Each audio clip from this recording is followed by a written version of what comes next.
দিনাজপুরে দিন দিন বাড়ছে কেঁচো সার বা ভার্মি কম্পোস্ট সারের ব্যবহার।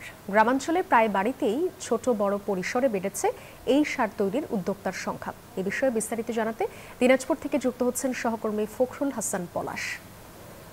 এখানে কিন্তু সেটি বাস্তবায়ন হচ্ছে এবং বিশেষ করে কিন্তু আমরা দেখেছি কৃষক কিন্তু এটি কিন্তু তাদের জমিতে ব্যবহার করছেন। বিশেষ করে ফলের গাছেও কিন্তু বিভিন্ন জায়গায় কিন্তু তারা কিন্তু এইসব প্রয়োগ করছেন। তো আমি একজন কৃষকের সাথে কথা বলবো যে এই সার আসলে উপকারটা কি? এই সারের উপকার যে আমরা এই সার উৎপাদন করে এখান থেকে আমরা নাকি জমিতে দিচ্ছি, জমিতে লিচুর গাছেও দিচ্ছি এবং সবজি জাতীয় যেগুলো ফসল আমরা সেগুলোতে দিয়ে বেশি উপকৃত হচ্ছি।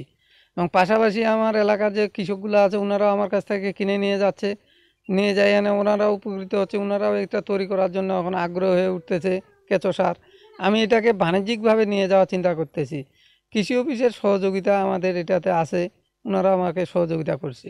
ধন্যবাদ আপনাকে। আসলে কৃষক বলছিলেন যে কৃষি অফিসের সহযোগিতায় কিন্তু এরকম প্রকল্প কিন্তু গ্রামের বিভিন্ন জায়গায় কিন্তু এটা কিন্তু বাস্তবায়ন হচ্ছে। তো এই দিনাজপুর বিরল থেকে এই ছিল আমার কাছে সর্বশেষ।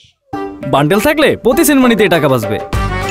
বিকাশ সেনমানি বান্ডেল কিনে জিতুন প্রতি লেনদেনে।